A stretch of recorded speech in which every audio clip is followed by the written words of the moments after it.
Welcome, Regions. This is Web3 Roots Podcast, a space to explore the hearts and minds of regions all over the world. What are the views, motivations, and influences of founders and contributors in the Web3 space?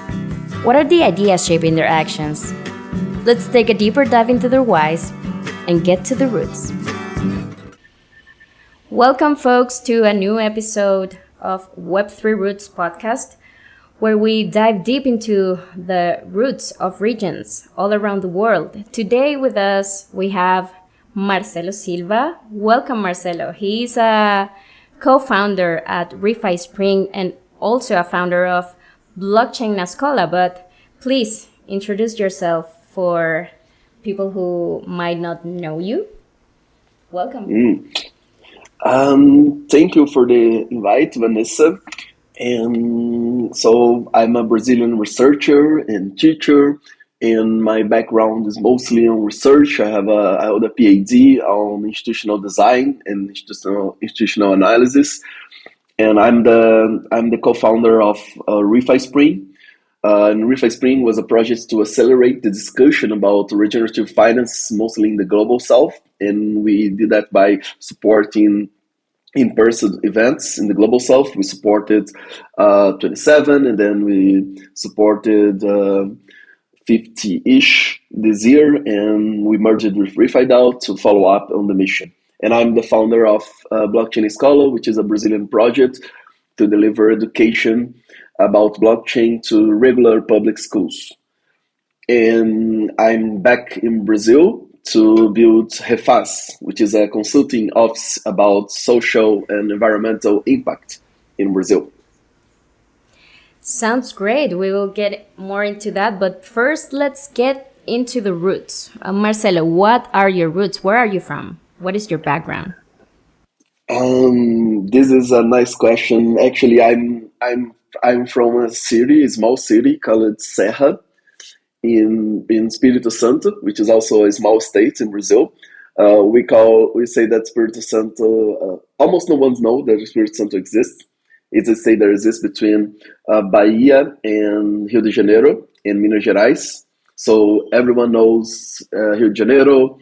A lot of people know Bahia, a lot of people know Minas Gerais, but no one knows about Espírito Santo. And it's a good thing in the end.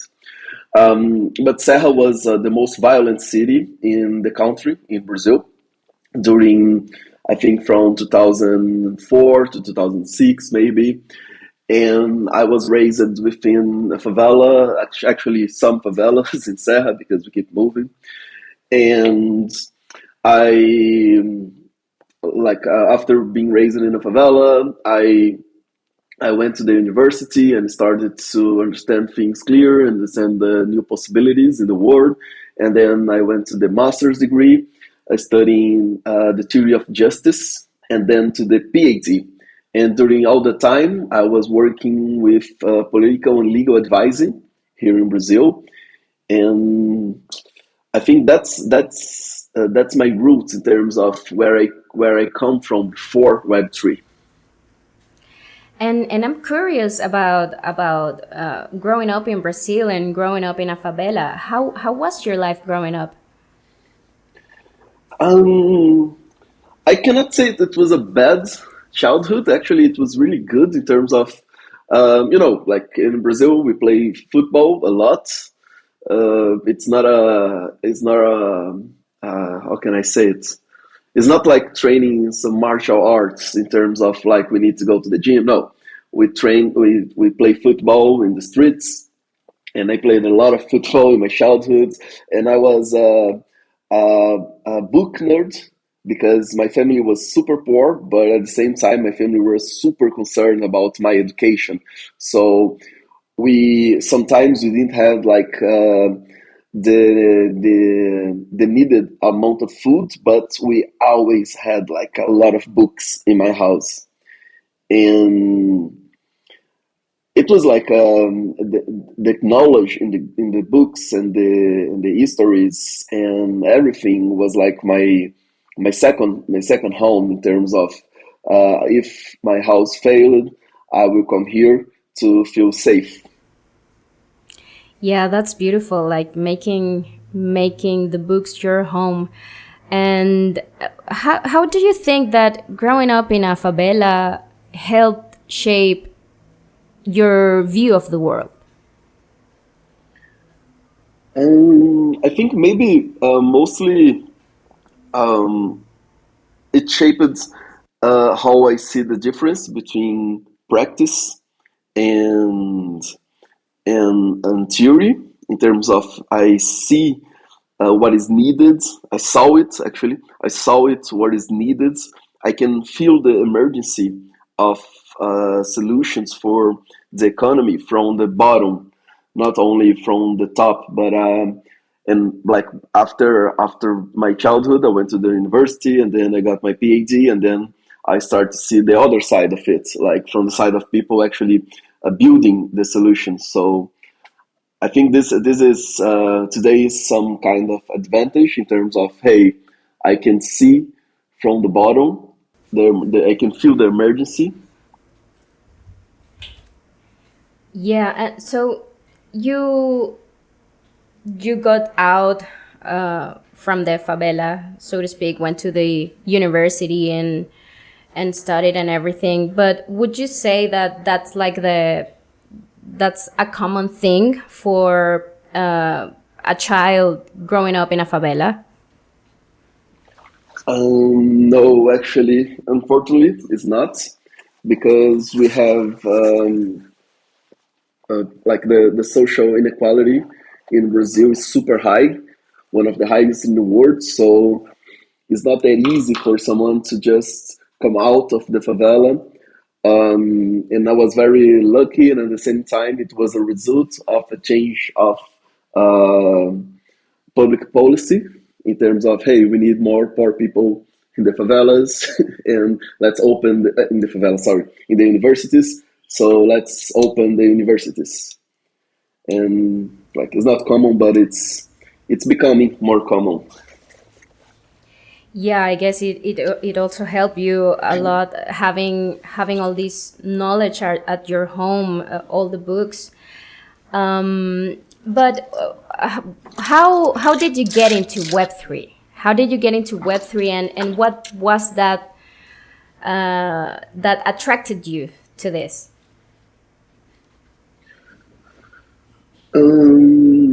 I think my first contact with Web3 was in 2017.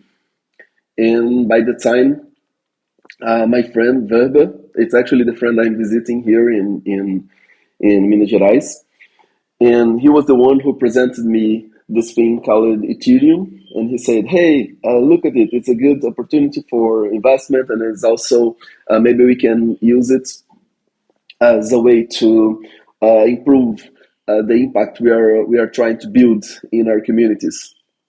By the time I was a professor at Federal University, and I was looking like for everywhere for new solutions, new technologies, for uh, like how technology can improve social development. And he came up with this thing called Ethereum, and I started to look at it, oh, this is amazing.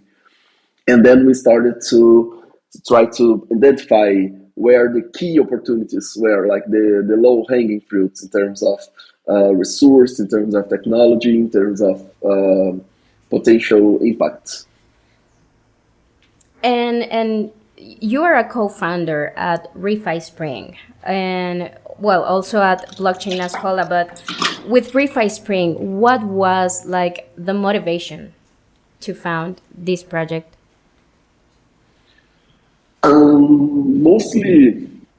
Mostly we started at Unify Spring. The idea was to hold some events to accelerate the discussion around refi. And by the time it was me, it was Hero World, Felix. I can't remember the name of everyone, but I will try. It was Felix Fritsch. Heroes is from England, Felix and from Austria, Giulio Quarta from Italy, Bea Fonseca from Portugal, Jeremy Agnew from, I think he's from the US or England, I don't know. And by the time we started to discuss like how can we accelerate this ecosystem within Web3, and the idea was to hold the events ourselves, and we planned 9 events by the time, and we failed miserably because only 2 events actually went off. And from that experience, we realized that instead of just trying to hold events, maybe it would be good to create a structure to support people trying to organize the events. And that's when we proposed a grant for Climate Collective, and they gave us the grant that allowed us to work as a team dedicated to the building of this structure. Great. And why would you say that you believe in Web3, and why would you want more people to on board? Um, I think most technologies, most really good technology that we have today, we as a civil society we had to wait for like 20 years, maybe more sometimes, to actually hold the technology and use it, because most of it was before was kept by the intelligence agencies and like super rich people. And Web3, no, Web3 is like it's it was created, and then suddenly you have like a lot of people, poor people, being able to use it. And most when we can say that like the biggest challenge of onboarding web people to Web3 is not the technology itself, but the use of it. And this is amazing because it was not the case for the rest of the technology. And in Web3, it's very accessible for everyone, but it's just a matter of learning about how to teach everyone about the potential of the technology. And I think the technology itself can allow us to have like some certain level of experimentalism in terms of money, in terms of value, in terms of global coordination that it was not possible before. And maybe this is what is needed in terms of preparing people and groups of people globally for what is coming in terms of the potential economical collapse that everyone is afraid of. Yes, and I'm curious about how do you see the adoption of the technology in Brazil, and if you can make a comparison between what you have seen in other parts of the world, and how it is being received there in Brazil. Um, Brazil is the 60th country with the largest population of crypto holders in the world, and at the same time, we don't have like a single um, line of content about Web3 or blockchain in the curricula of the high school students. And the curricula is built on the federal level, so if that is not there, if there is no content there is no content on the schools neither. And so we are a very fragile place right now, but at the same time, different from the rest of the countries, where mostly of the countries where of the big economies, where the governments and the states are super afraid of of crypto. In Brazil, we have the government and the agencies and the authorities, like the financial authorities, they are super cool with crypto in general. And Brazil is launching the digital real. Real is our currency, and the digital version of it. And probably we'll have like 3 different versions of the real. One totally programmable, one just like digital money, and the other one to be linked to Web3 in general. So I think Brazil is very like in the vanguard of the experimentation with crypto. And at the same time, we have like a huge middle class that can experiment with money. They have a couple of dollars to spare on new products and NFTs, blah blah. So I think we are in a good position right now. Yeah, what I see is that Latin America has like the perfect environment for the adoption of this technology. But I'm really surprised to learn that about Brazil. That's so interesting. And this takes me to Blockchain na Escola. Tell me a bit more about what it is and what was your motivation to found this school, this education project? It was the in the end of 2021.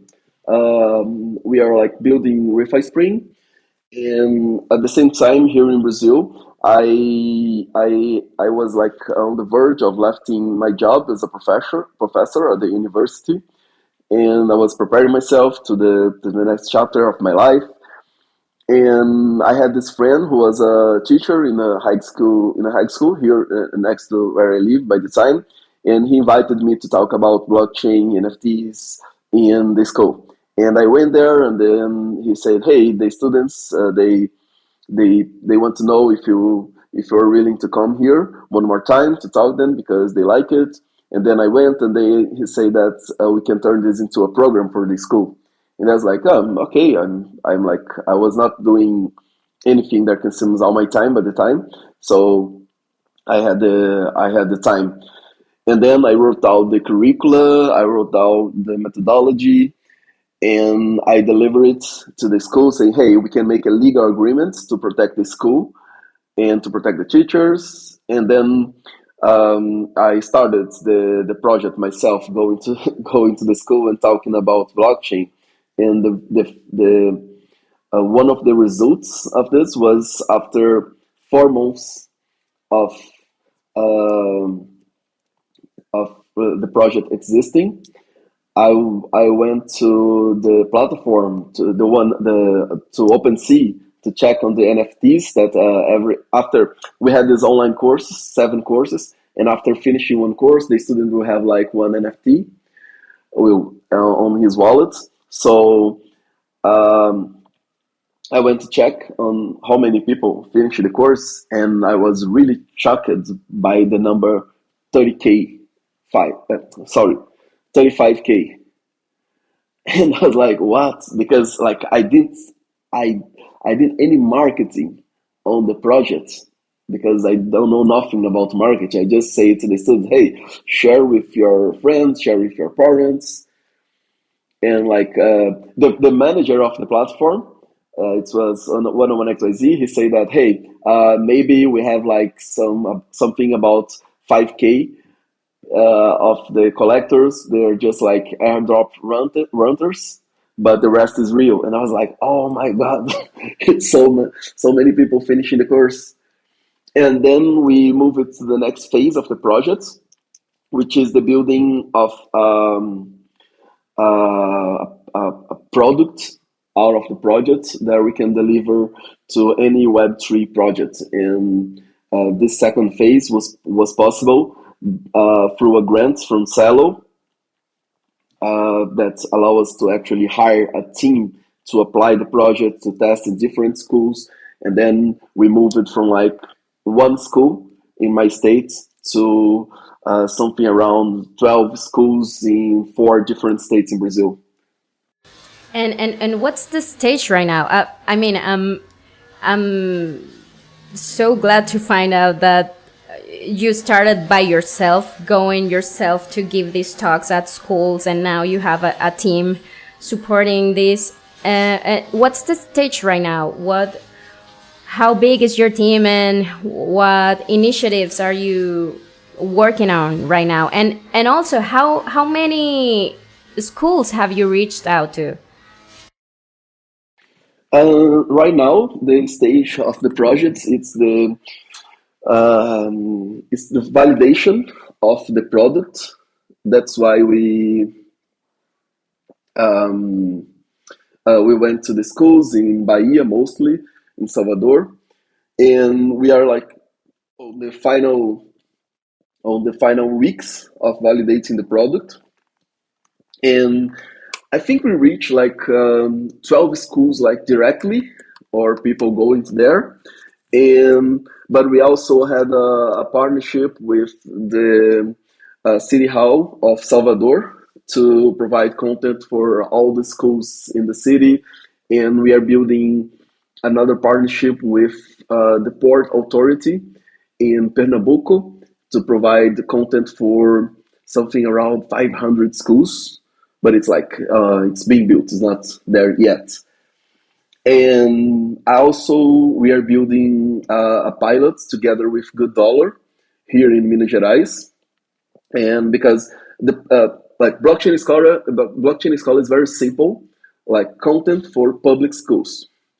But at the same time, it creates a demand for content for other niches of the society. So instead of just adding more features to the project, we prefer to build new projects simple as blockchain scholar. So we built Blacktopia, and Blacktopia is the same thing as blockchain scholar, but instead of public schools, we deliver content for um, social leadership in favelas.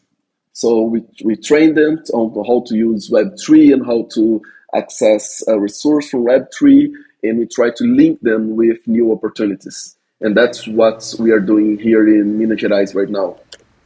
Oh, that's great. And I love that you are kind of going back to your roots with what you have learned, and now, you know, offering this to people in favelas.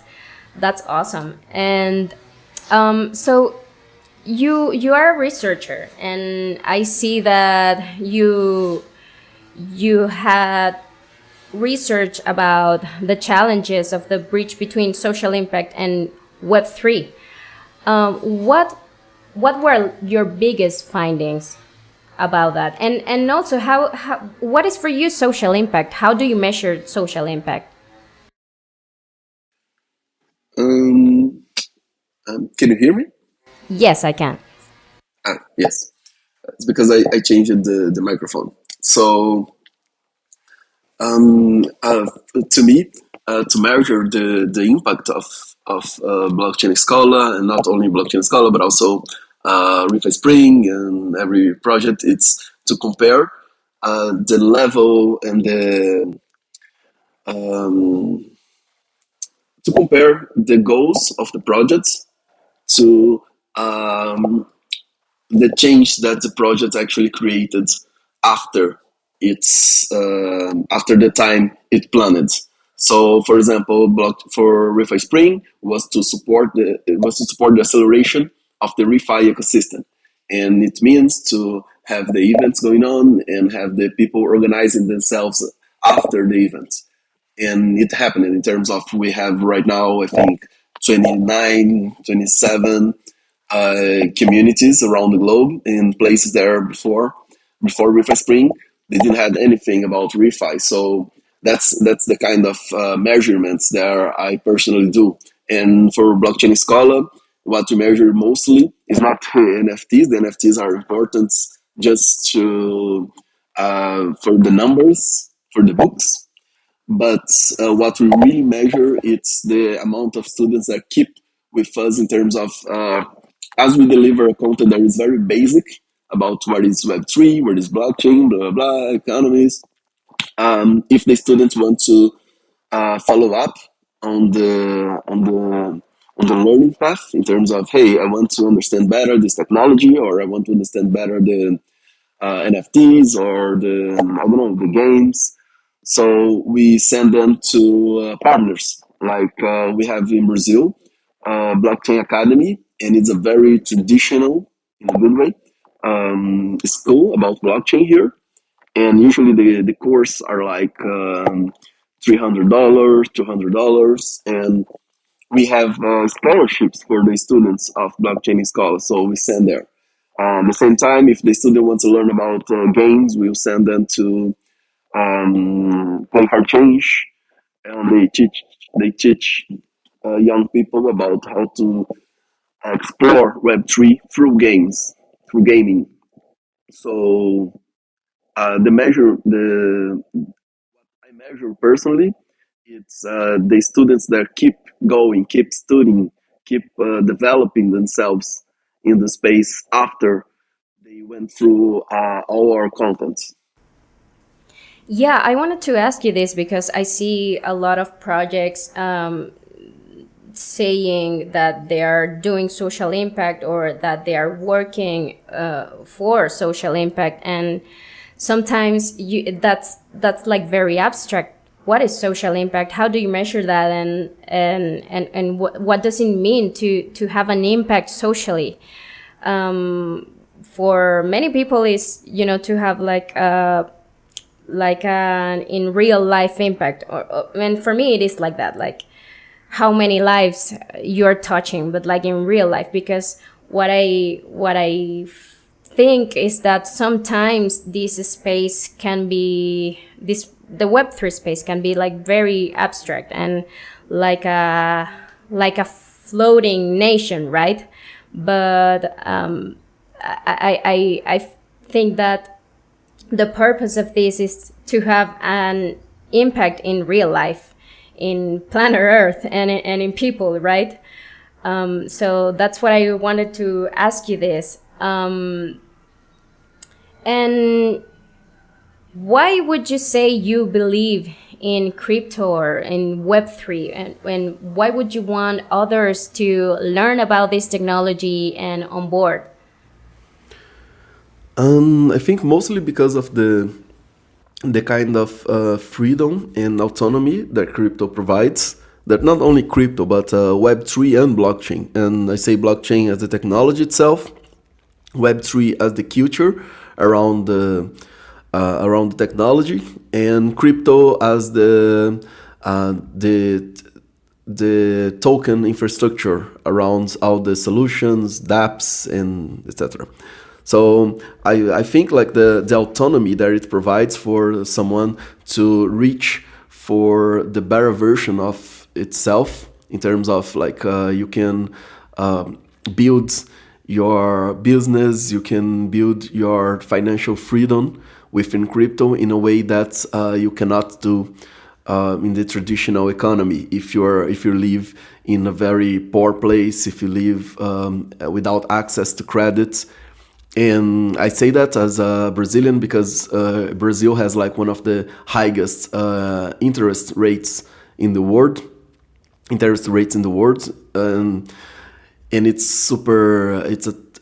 Like to get credit here in Brazil, it's like a trap, because you ask for like, hey, I want $1,000, and then you end up paying like $10,000 back. So it's a trap. So, and poor people need credit so to build their freedom. And I think this is at least as a Brazilian, this is the most important thing for me personally. Like the thing that I believe crypto can actually save lives. And the other things is obviously the transparency, how fast it is, how cheap it is to coordinate globally around good agendas, like for environmental protection, for regeneration, for global fair markets, in terms of I can create some value, I can tokenize this value, and I can sell it for whoever I want to. I don't need permission from a central authority to do that. So I think this is a kind of freedom. This is a kind of autonomy that's it's technology allowing people to become who they want to be outside this circumstance. Like your circumstance will not define you, but your attempt to overcome it and the help of others will. So this is the kind of thing that I believe in crypto and blockchain and Web3. Yes, Web3 is definitely a technology for creation and for expansion. And yeah, I like to put it like technology at the service of the spirit. And you already touched a bit on this, but what do you think are like the biggest challenges for adopting this technology? As I said before, like different from other technologies where the access itself was like super blocked. Crypto is it's really open if you have the knowledge, if you have like some basic hardware, and if you have time. And time, it's a thing that is very scarce for poor people. Not only poor people, but like for normal people. And by normal, I'm talking about the non-nerds, non-online global nerds.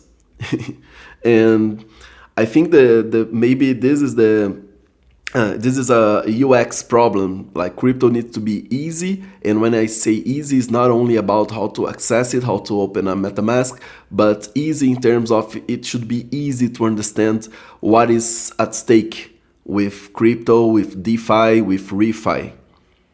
Because if people understand what is at stake, if people understand the meaning of it, the UX of the technology of the solution itself can be a second and a smaller problem.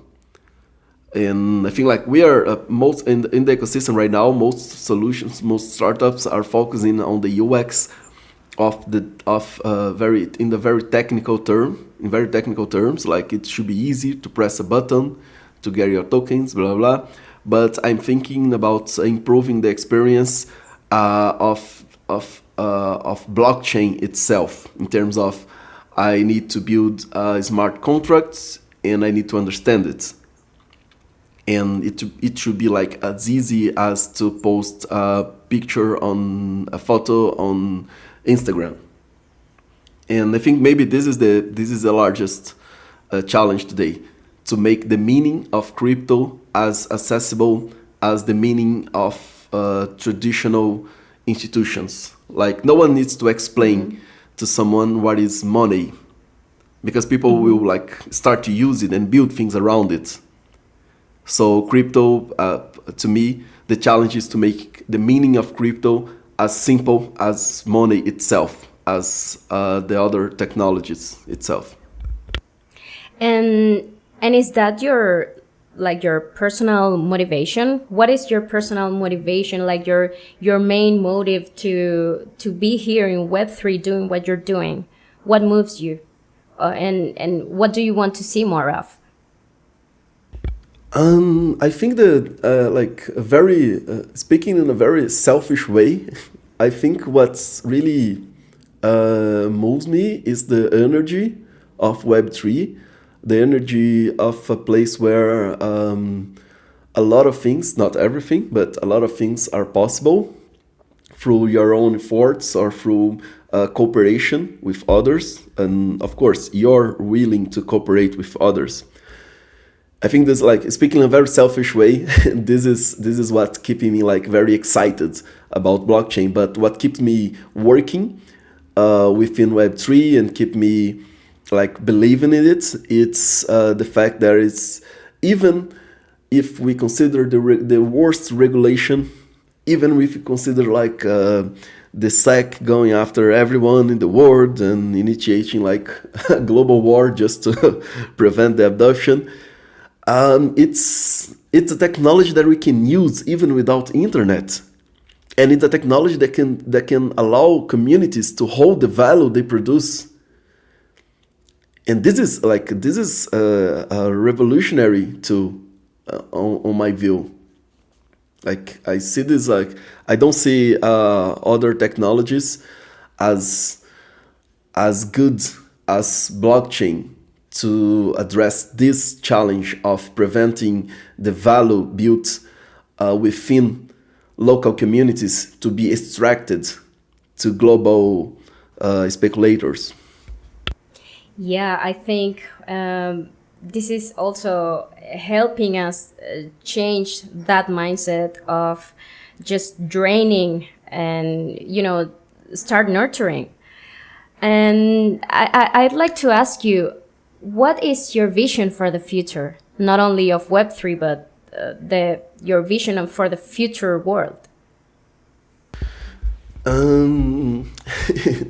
This is a it's a very hard question, but let's go. I think At the same time that we are going through a major meta crisis, because it's a crisis of crisis, we are also experimenting the uprising of local solutions in the world within and outside crypto. And I think this is a good thing. We can link it to maybe the degrowth narrative, the idea that we actually don't need a lot of growth because we already have like food for everyone, we already have clothes for everyone, we already have house for everyone. We are not just distributing them. And I'm not talking like about socialism here or capitalism. I'm talking about efficiency. Like, for Yeah. example, in the city of São Paulo, and I think maybe this is a problem worldwide, we have over 360,000 empty houses.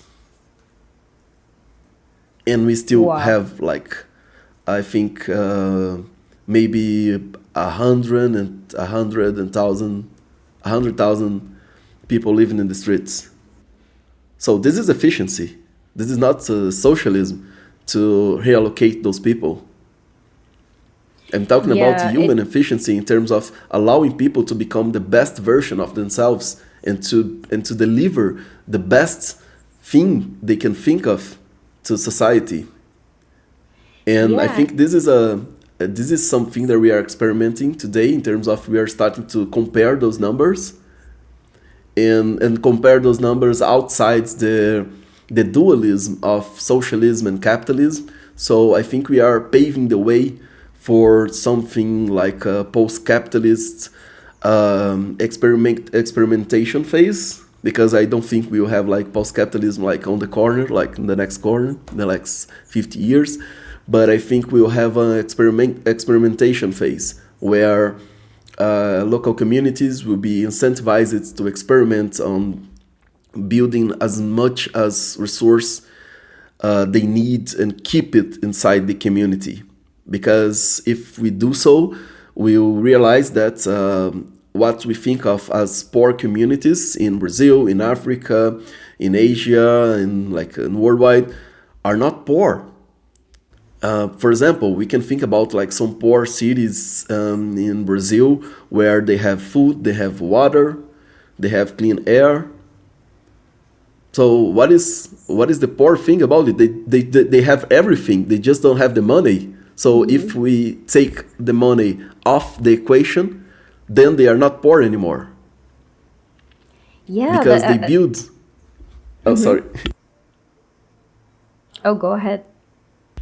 No, because they build value and they can trade this value with other communities, and and I'm not talking about replacing all the global financial system with another thing. I'm talking about building this alternative so people can actually choose and people can migrate from one to another. Like, oh, I want to eat something that is produced in Malaysia, so I will buy this, but at the same time, I know that by buying this, I'm not reducing the amount of freedom that the citizen producing this good in Malaysia has. And I think the future, it's about an experimentation phase of alternative economic arrangements, maybe. I think this is like, at least like economically speaking, this is my view of the future. And culturally speaking, I think we will have like a lot of the growth of global identities, because right now we have only the very old identities in terms of ethnics, nationalism. They are very like not sophisticated identities, and I think we are moving to have like more global identities that people can share without sharing biological or um, state recognized identities. Yes, I'm hopeful that Web3 is helping us to play more game B. So, Marcelo, do you consider yourself a Regen? I think so because I try to be at both personal and professional level as much about regeneration as possible on my life in my life, and I have my limitations. For example, living in Brazil in a culture where everyone eats meat and meat from the agribusiness, not organic and local farmers. So it's hard sometimes, but at the same time, I think I can call myself a regen. What is it for you to be a Regen? I think it's on the practical level is to actually put some effort, some not some, but to put like a lot of effort into being as a regenerator, more a regenerator than a consumer of the earth. Like you can eat, you can consume as much as you want, as long as you try to regenerate it. I think this is one of the most important thing on the practical level, and I think on the narrative level, it's to hold and to defend the narrative that humanity itself is not a threat to the planet. It's just the system, it's just the religion that we built around a very specific form of money. So, and by believing, by having this change in your perception, you can start to realize that humanity can actually coordinate with the planet. And I'm talking about agroforestry, I'm talking about using technology to accelerate the regeneration of some biomas. So I think this is the both sides of a region, like personal and the narrative side. Yeah, well, thank you for sharing your perspectives, and this has been a great conversation. Thank you, Marcelo, for being here in Web3 Roots podcast. We are getting to the end, and I'm so happy to have this conversation and get to know you a bit more and more like in a deeper level. So thank you for being here, and hope to see you around. We're close, actually. You're in Brazil, I'm in Venezuela, so we're actually close. And I'm hopeful also that here in Venezuela we start to get more adoption and also more education. Oh, I wanted to ask you that, by the way. Do you plan on expanding to other countries with blockchain Escola? Yes, actually, I'm in debt with Urbanica, Oh, both great. Umberto and Anna, because we need to have a conversation about translating the content. Oh no, sorry, I'm not in debt because I told that I will have the conversation after having the product done. So right after getting our product done, we'll hold conversation with people, and not only in Latin America, but in all Portuguese-speaking countries to expand the content through partners. Because the project is very simple, it's very cheap, so it's very easy to expand. Sounds great. And yeah, I hope to see you around and to see more of blockchain Escola and more Web3 education. I think that's necessary. Thank you again, Marcelo, for being here in Web3 Roots podcast and sharing a bit of yourself. And thanks to everyone listening to this episode. And we'll see you in a next episode. So bye bye. Thank you. Bye bye. Thank you.